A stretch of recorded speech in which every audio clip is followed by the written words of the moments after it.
Alors, Zelda, Link's Awakening.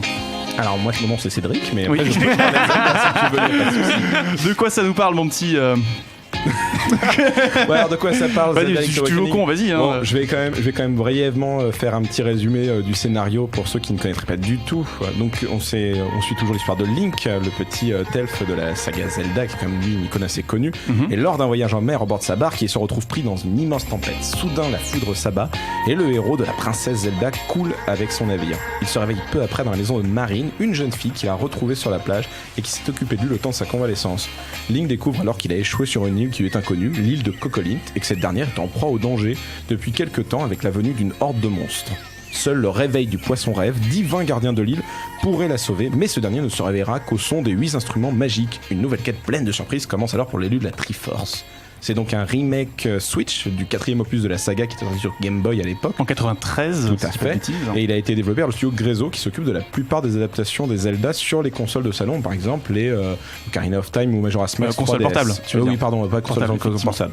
Donc ils se font la main effectivement sur pas mal de remakes. Comme tu dis, c'est un jeu remake, plus précisément de la version DX, sortie sur Game Boy Color par la suite.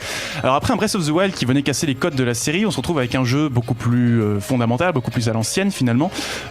Est-ce que ce genre de jeu marche encore de nos jours? Alors forcément tout est une question de goût, mais dans l'absolu moi je dirais oui, le jeu il marche encore très bien, il marche même à fond. Déjà le premier truc qui saute aux yeux c'est la DA, la direction artistique elle est magnifique je trouve, il y a un mélange plasticine et diorama qui est vraiment du plus bel effet et qui marche vraiment, et pour tout vous dire ça accentue le côté conte de fées et c'est tellement presque réaliste que l'amiibo Link qu'ils ont sorti en fait a exactement la tronche avec les mêmes propriétés plastiques que ce qu'on voit dans le jeu, donc moi je trouve que ça marche assez bien. En plus, le jeu original c'était un Trop Codifier de l'action-aventure, surtout des Zelda. C'est un Trop Codifier, c'est-à-dire qu'il avait amené des codes qui sont restés très longtemps dans les Zelda, comme la plume de saut, certaines vues à l'horizontale, et beaucoup de Zelda 2D ont repris des gimmicks de ce jeu-là.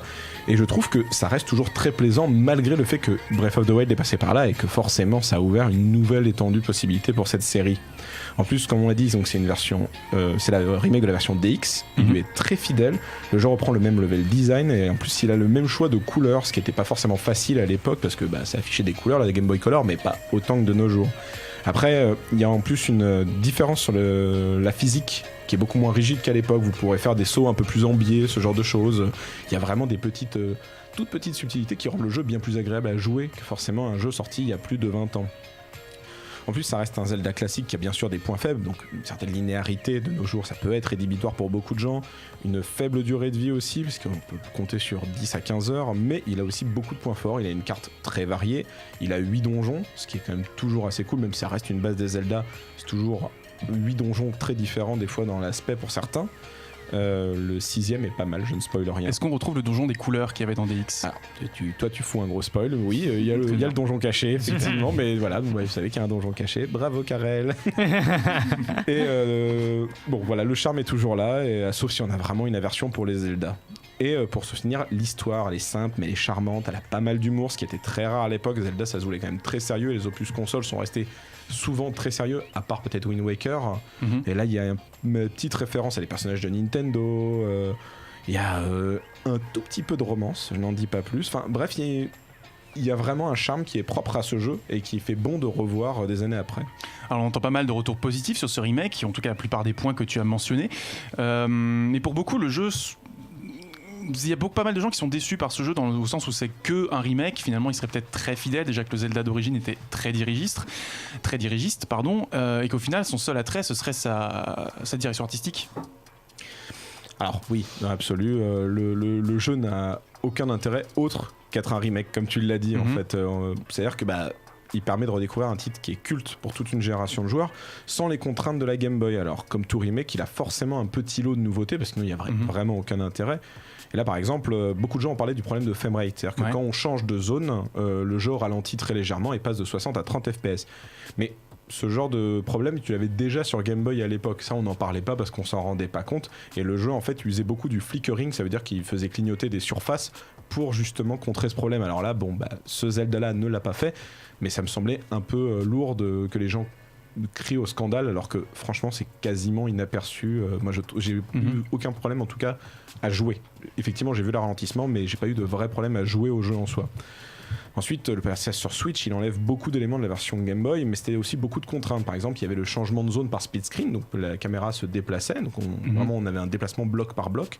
Et là, on l'a plus. On a un truc qui est entièrement fluide, donc on peut aller d'un bout à l'autre de la carte sans qu'il y ait forcément besoin de balayage. Mais en revanche, les rebords de l'écran ont été légèrement floutés. Et donc pour rappeler un peu ce concept d'être dans des zones, et ça donne un côté un petit peu plus doux, un petit peu plus sympa. Octopus Traveler est passé par là. C'est le même effet que dans Octopus Traveler, on est d'accord, effectivement. Bon. Ensuite, les musiques. Voilà, faut en parler, c'est un jeu Game Boy, les musiques étaient très belles, mais c'était des musiques en 8 bits. Alors là, on a des... Tu parles mieux de Kazumi Totaka, s'il te plaît. Non, mais c'est les mêmes musiques, elles ont été réorchestrées. Alors en revanche, mais à coup de pas, je me suis pas renseigné si les musiques ont été réorchestrées par lui ou quelqu'un d'autre, mais la réorchestration est vraiment belle et il y a des petits trucs très intéressants comme la montée en puissance du thème principal à certains moments du récit.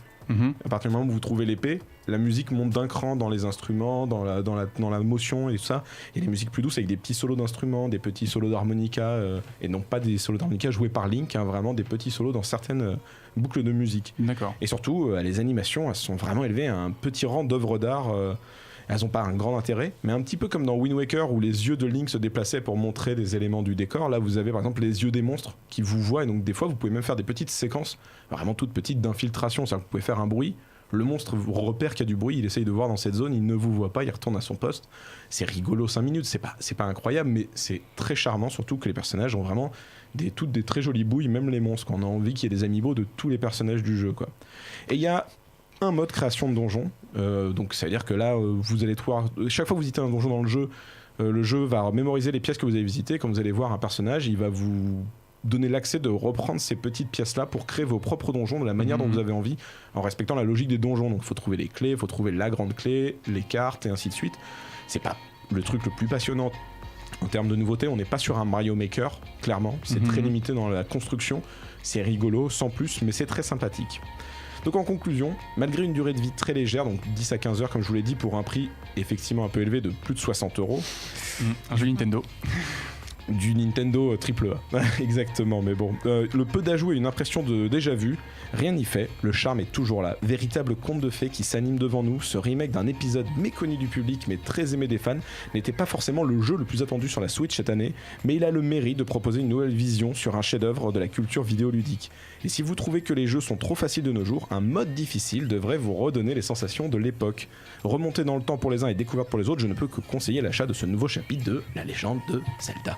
Ça fait toujours plaisir effectivement de voir un épisode important comme ça, mine de rien, ressurgir et être redécouvert, d'autant que c'était un épisode un peu important, en même temps un peu marginal, parce qu'il ne s'inscrit pas dans le canevas classique de la série où on va sauver la princesse. Toi Mehdi, est-ce que tu y avais joué à l'original? Est-ce que tu as joué au remake? Ni l'un ni l'autre. Ni l'un ni l'autre. Je touche rarement au Zelda, moi. Ouais, c'est pas ma cam, parce que j'ai le sentiment que c'est souvent la même chose. Avec le Breath of the Wild, justement, j'y voyais, alors que auquel j'ai pas touché non plus, mais j'y voyais peut-être une opportunité de peut-être me réconcilier avec la série. Avant celui-là, le dernier auquel j'avais touché, c'était le Wind Waker. Et j'étais pas content. Non, mais il y avait trop, on était dans la mer, pas trop longtemps. J'aime pas la mer déjà. Et je trouvais ça pas intéressant. La DA, j'étais pas spécialement accro. Et même d'une manière générale, Zelda, c'est pas mon truc. Donc non, le remake, je vais pas touché. Ah bah dommage, malheureusement. T'étais plutôt Team Mario du coup, j'imagine, chez Nintendo. Alors, mais même pas, non. Même pas, non, mais il y a tellement, il y a un milliard de jeux. En particulier en ce moment, que moi ça va, je suis pas triste de pas allumer ma Switch. Pierre, est-ce que tu joues un petit peu aux jeux vidéo? Est-ce que ce Zelda te fait de l'œil Alors j'ai joué à l'original que j'adorais sur ma Game Boy Color, mais je suis une vieille personne et quand je vois la DA ça me séduit pas du tout, même si c'est soigné, c'est joli. J'ai pas envie déjà je connais le jeu et puis j'ai pas envie d'y rejouer avec ces petits bonhommes. Moi ça m'attire pas. J'aimais bien l'intro en dessin animé il y en a une intro en dessin animé. Mais ils vont avoir cette tête-là. Ah non, pas du tout. Dessin animé. Dessin animé avec des couleurs un peu plus pastel, avec des petits traits, un petit À la limite, va sur YouTube, regarder la cinématique, c'est que ça que tu veux. Oui, je vais en rester là, oui, je pense. Je pense que tu aurais fait partie des gens qui ont levé les deux mains en l'air quand ils ont vu la tête de la cinématique en dessin animé lors de la révélation du jeu et qui ont été du coup hyper refroidis par le style figurine juste derrière. Pourtant, c'est plutôt intéressant, je trouve, comme parti pris, le côté un peu vieux coffre à jouets, un peu désuet. Déjà, il y a ce côté un petit peu rêve, coffre à jouets, comme tu dis, jeu d'enfant. Et surtout, c'est pas la première fois que Nintendo fait ça. Ça fait quelques années qu'ils font des jeux en se développant beaucoup les textures. On pense surtout au Yoshi ou au Kirby, qui essayaient des textures laine, pâte à modeler, craft, enfin, même Paper Mario, ce genre de choses. On peut toujours reconnaître qu'ils essaient d'avoir des DA ingénieuses, quoi. Très bien. Et toi, Ariane, du coup, alors moi, confession, je n'avais pas la Switch jusqu'à très récemment, mais ça fait partie des titres qui m'ont donné envie de craquer, donc j'ai pris la Switch et j'ai pris Zelda, et donc c'est au programme de ma semaine là. Ah oui, donc tu n'y as pas encore touché. Non, j'y ai pas encore touché. Ok, très bien. Moi j'avais pu y toucher un petit peu lors du Nintendo 3, voilà, c'est le même jeu a priori, donc je n'ai pas menti, c'est le même jeu. Tout pour plaire, je suis peut-être un petit peu déçu par le fait qu'il y a une maniabilité très rigide, mine de rien, c'est en 8 directions. Tu sais, quelque chose de très. Sur la démo, c'était le cas. Peut-être que dans le jeu final, tu peux c'est faire des tours si t'as envie de faire des tours dans l'air. D'accord, ok. Fais des tours dans D'accord, très bien. Bon, ils ont corrigé ça, c'est super. Charlie, David, un petit mot avant de. Alors, moi, comme vous le savez, je ne suis absolument pas gamer. Ouais. Pour absolument n'être d'aucune aide sur Zelda. Je suis désolé. Charlie, je me range derrière David. Très bien. Donc tu as compris tout le poids qui repose sur tes épaules, Mehdi, pour le quiz musical, pour les morceaux jeux vidéo. On va essayer de se débrouiller, on va composer avec ça. Jeux vidéo, BD, manga, séries et cinéma de genre.